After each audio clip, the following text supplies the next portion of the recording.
how to register an account in Precise Planning. So, first, open the Google Play Store and search for Precise Planning to download it. Once downloaded, click on the top icon to enter the app. Then, register in the marked area on the screen to create your account. So, kung makikita nyo dito, may register dito sa ibaba. Ayan, naka-arrow yan. So, i-click nyo yan. Tapos, pagka-click ninyo ay dadalhin kayo dito sa register na form. Tapos, i-input nyo lang itong country ninyo, tapos phone number, tapos promote code na ibinigay sa invites ninyo, tapos click continue. Tapos, next is register an account. Pagka-click continue ninyo, ay dadalhin kayo dito. Yan, kung makikita ninyo, verification code, dito ay i-click niyo itong send verification code at makakatanggap kayo ng verification code at ilalagay nyo dito. Tapos ay mag-create kayo ng password para sa account niyo. Tapos click complete. Pagkatapos nyong ma-register ay punta kayo dito sa Me. Dito. Kung nakikita nyo dito sa Me section, punta kayo dyan, tapos makikita nyo itong KYC. I-click niyo ito, KYC application.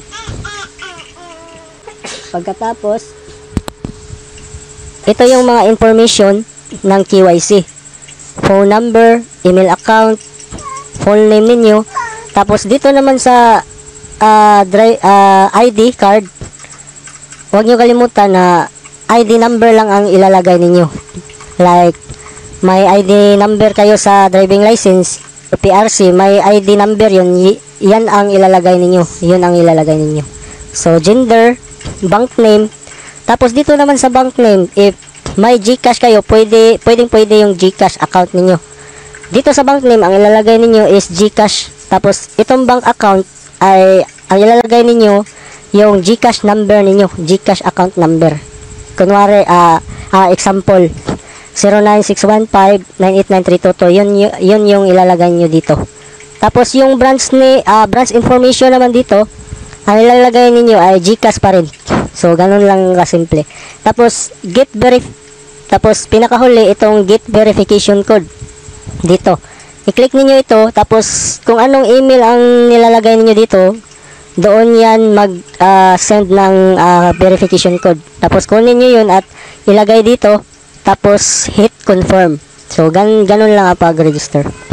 Next is, magre-register tayo ng Google Authenticator. Itong Google Authenticator ito ay magsisilbing security natin sa pag-withdraw or pag-deposit ng ating mga pera. Napaka-importante nito. First is install nyo muna sa mga App Store ninyo or Play Store ninyo. Yan, pagkatapos nyo ma-install, i-open ninyo. Kung nakikita nyo dito, kapag na-open na ninyo yung Google Authenticator, ganito yung itsura, yung forma. So, i-click nyo lang itong add a code. Tapos, dadalhin kayo dito sa add an authenticator code. I-click ninyo itong enter a setup key. Tapos, ayan, makikita nyo dito, enter account details. So, ilagay nyo lang dito, Precise Planning. At, dito naman is ang key natin sa Precise. So, punta naman tayo sa Precise Planning natin. Punta natin sa Precise Planning. Kung makikita nyo dito sa ibaba, pagkapunta natin, kasi tapos na tayo sa KYC, at dito sa ibaba ng KYC, makikita natin ang Google Authenticator. I-click natin yan. So, dadalhin kayo dito. Yan. Ito yung lalabas. Ito yung forma na lalabas kapag na-click ninyo yung Google Authenticator. So, dito natin i-copy. Click nyo lang ito. Pagkatapos, balik kayo sa Google Authenticator. Balik kayo sa Google Authenticator. Tapos, i-add nyo dito. I-paste. Tapos, hit add. Ayan. Tapos, makikita nyo dito, may running time to. So, kapag nag-a-add kayo, dapat is full time pa yung ano natin dito. Pag nag-copy tayo dito para hindi tayo maabutan dun sa paglagay ng code. So, ayan. Pagkatapos, balik tayo dito sa precise. Balik sa precise. Tapos, ito yung code na nakopy natin sa Google Authenticator. Ilagay nyo dito. Tapos, hit confirm dito. Pagka-confirm niyo, lalabas yan successful. So, okay na yung registration natin sa Google Authenticator binding. So, last naman itong binding withdrawal address. So, dito ay mag-create tayo ng wallet address or crypto wallet address or crypto account. Katulad ng mga Binance, OKX, Coins.ph, kung anong meron kayo na crypto account or crypto wallet, pwede yan. So, itong example dito ay sa OKX ito, pero same lang sila ng process. Importante ito kasi pag magwi-withdraw tayo, kailangan natin ng wallet address. So, dito naman tayo sa pag-create ng crypto wallet account or crypto wallet address. Punta kayo sa mga App Store ninyo or Play Store, search OKX or kaya Binance. Nasa sa inyo na yan. Pero sa Binance ay mas madali yung verification nila dito kasi 15 minutes lang. Pero pareho lang sila ng pag-process. Pareho lang talaga. So, pagtapos na kayong mag-install, open OKX. Yan, na-open na natin yung OKX. At kapag na-verified na kayo, pwede na kayong mag-deposit sa crypto. So, i-click nyo lang itong deposit.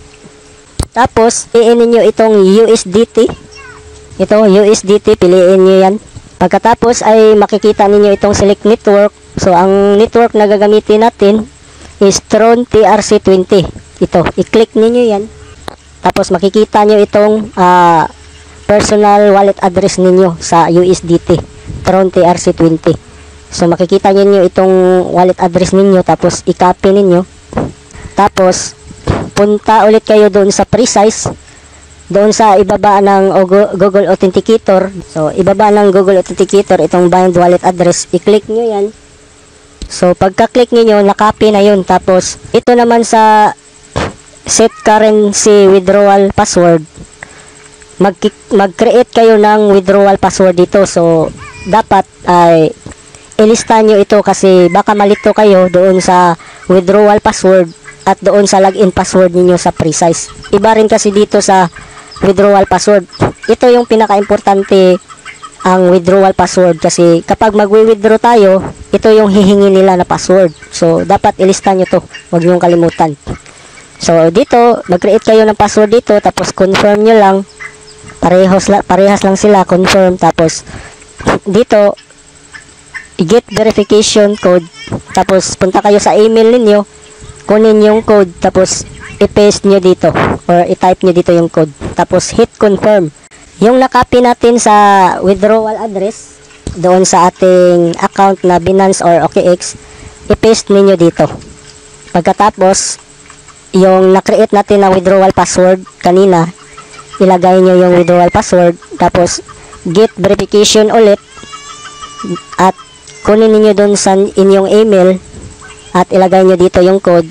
Tapos, last security is itong Google Authenticator code.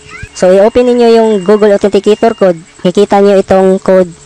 Pwede niyo i-type, pwede niyo i-copy. So, i-paste niyo yan. Pagkatapos nga i-paste, hit confirm. So, pagkatapos ng confirm, may lalabas na successfully. So, next naman ay ang pag-deposit.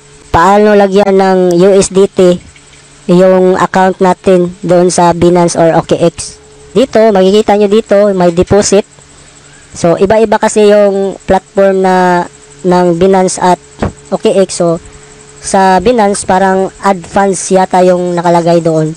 So, i-click nyo yun. Or dito sa OKX, ito, deposit yung nakalagay. So, i-click nyo yung deposit.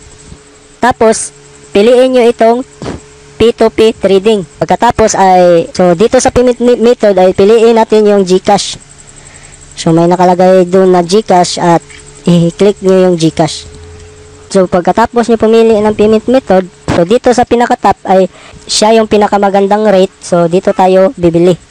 So, dito naman sa gilid may buy dyan. So, hit buy.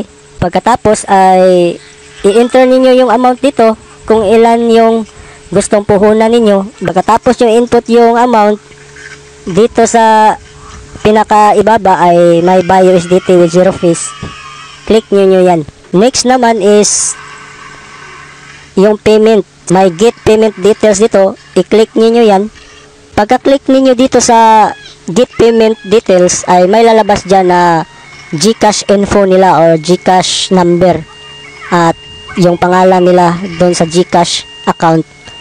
I-copy nyo yung GCash number niya. Katapos ay i-open niyo yung GCash apps ninyo. Pagka-open niyo sa GCash app at na-send na ninyo yung payment, i-screenshot ninyo yung payment ninyo, yung receipt. Pagkatapos ay bumalik kayo doon sa OKX, tapos click dito, ito yung I have paid, click nyo yan. Pagkatapos yung i-click yung I have paid, hihingi yan ng receipt, isi-send nyo yung receipt ninyo. Pagkatapos nun ay magiging successful na yung pag-use ninyo ng USDT para may laman na yung account ninyo. Para makikita nyo yung laman ng account, punta lang kayo dito sa asset. O ayan, may laman na yung asset ninyo. So next naman ay ang pag-transfer ng funds natin from OKX to Precise Planning. So ito na yung last step na gagawin natin para makatrade na tayo doon sa Precise Planning. Pag click niyo doon sa withdraw, so dito may lalabas na withdraw crypto. So ito yung pipiliin ninyo. Pagkatapos, itong balance niyo na USDT, click niyo yan. Pagkatapos is itong exchange or wallet. Tapos, makikita itong Tron TRC20. I-click nyo ito. Tapos, same process din to doon sa Binance. Kahit saang crypto wallet kayo, same process. Basta, piliin nyo lang yung USDT at yung network is Tron TRC20.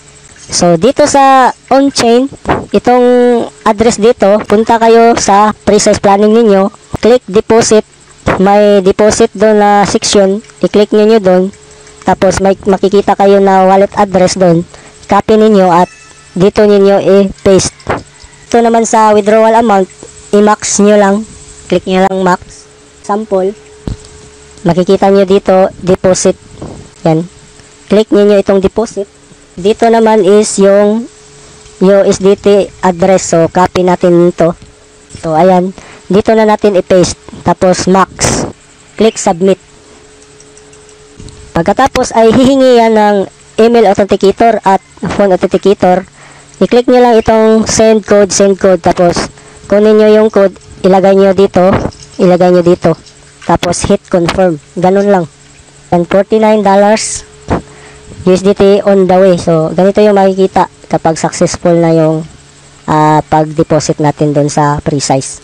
Balik kayo sa Precise Planning at i-click itong check deposit status at may lalabas na success. So, dito naman, click nyo itong funds dito sa wallet. Tapos, itong balance natin dito ay hindi pa ito nakalagay doon sa trading asset natin. So, need natin i-transfer. Click itong transfer. Tapos, makikita natin dito yung available balance.